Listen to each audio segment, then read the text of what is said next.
Magandang araw sa lahat, mga kababayan.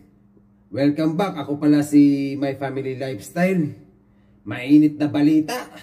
Mga idol, pag-usapan natin itong sona ni Pangulong Bongbong Marcos. Ito ba'y mayroon tayong makukuhang magandang balita para sa bayan? Tamang direksyon papunta sa magandang bayan? Bagong Pilipinas? Ano ba dapat niyang sinabi doon? Ito ba'y nakakabuti o nagmumukha tayong katawa-tawa sa sona niya? Kasi nakikita ko doon puro palakpak kahit hindi dapat palakpakan. Di ba? Dapat kasi para sa akin itong sona ni Pangulo kasi nagmumukhang campaign rally. Dapat unang-una itong mga nagawa niya, korupsyon. Nabanggit niya korupsyon. Agriculture. Infrastructure. Itong sa droga. Mga ganun ba?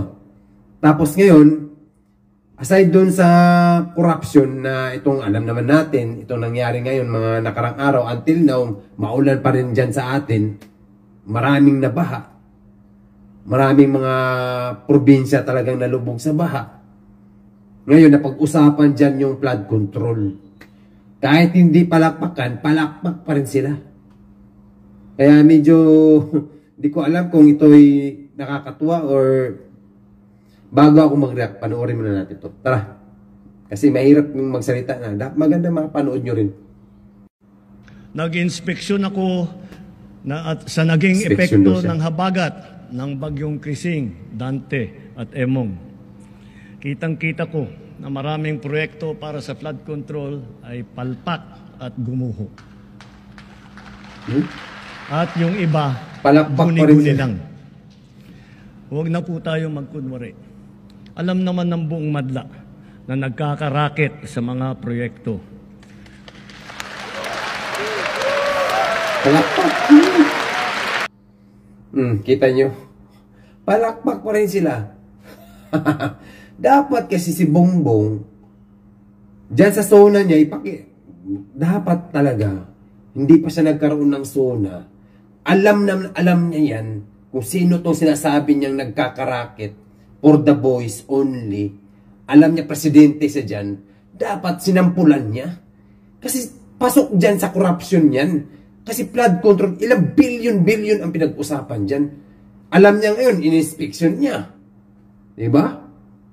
In-inspection niya at gumuho. Ganito nangyari. Tapos ang budget, ganun kalaki. Alam niya yan kung sino-sino yung nandyan sa sinasabi niya. Or talagang takot lang siguro siya. Kaya mahirap. Dapat sinampulan niya para lahat itong mga nandyan sa loob, kung sino yung nandyan sa baba niya. Kasi mayroon talaga siyang patama sa zona niya. Hindi niya magawa-gawa kung dapat ipakita niya ang tapang niya. Presidente ka Tingnan mo yung nangyari sa kababayan natin ngayon. Maraming lumubog na baha. Maraming nasalanta. Mga bata, matanda, kawawa.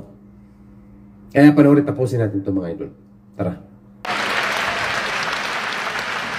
Mga kickback, mga rin initiative, errata, SOP, for the boys. Kickback. Kaya sa mga nakikipagsabwatan upang kunin ang pondo ng bayan at nakawin ang kinabukasan ng ating mga mamamayan, mahiya naman kayo sa inyong kapwa Pilipino.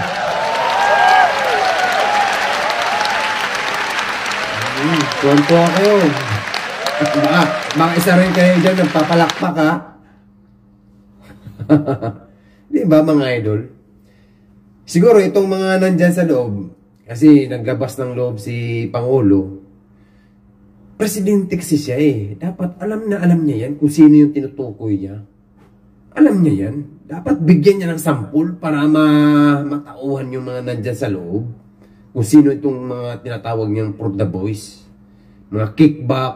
Marami talaga yan mga idol kasi merong isang balita dyan, yung ugong-ugong na dyan sa loob ng mga proyekto na yan, ay parang si Padre, si Mari, mga ganun ba? Parang sila-sila pa rin. Sila-sila lang mahawak, iisa lang sila, parang ganun. Kaya alam naman natin itong flood control na yan ay napakahalaga.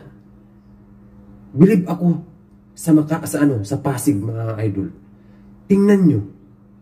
Meron siguro ilan dyan sa Marikina. Siguro meron din siguro binaha. Wala, pero halos wala tayong naririnig ngayon. Marikina, Pasig.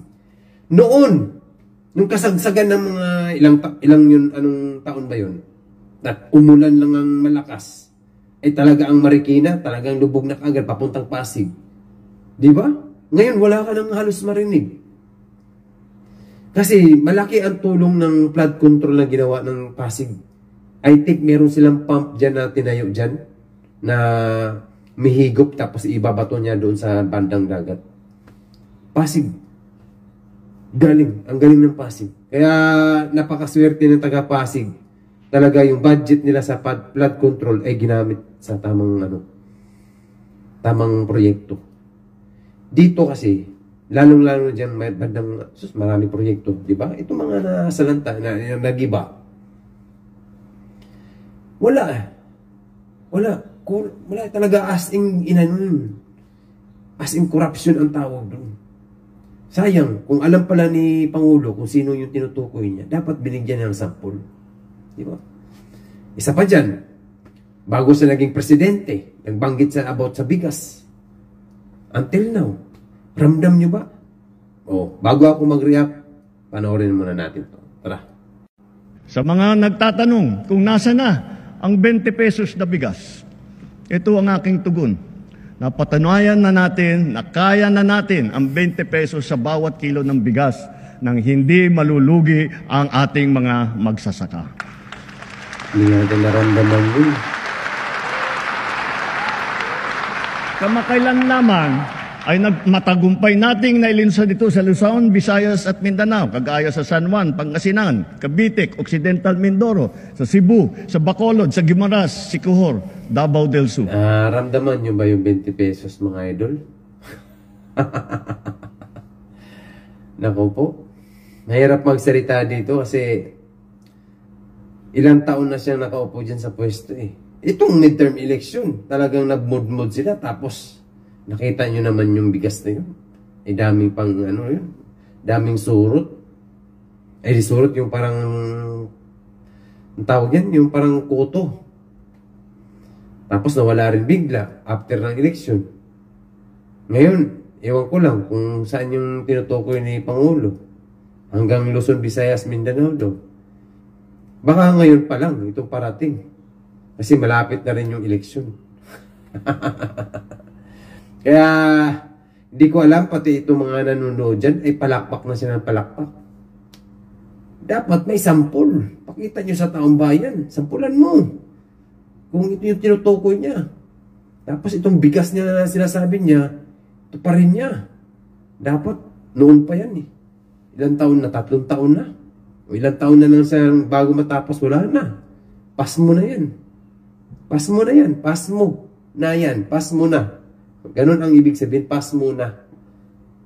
Kaya, sana to pa rin lang ni Pangulo bago siya umupo. Pero wala siyang mga infrastructure talaga. Yan ang kulang na kulang. Corruption, itong droga, wala. Kulang yung niya, zona. Yung laman ba? Laman ng zona niya.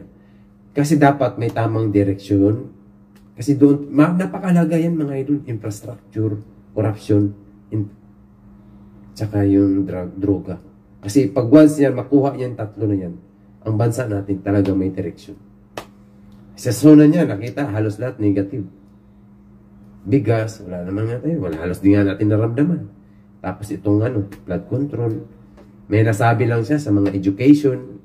Halos education yung mga niya. Kaya sana, sa susunod, abangan naman natin. Sana maganda na. Kaya maraming salamat sa inyong lahat, sa mga nag-subscribe dyan. Please click the button. Salamat sa mga sa akin. Kaya mag-share kayo, mag-comment at mag-like. See you and bye-bye. Laban lang mga idol. Sa susunod, Duterte, ibalik natin sa plasyo. Bye-bye.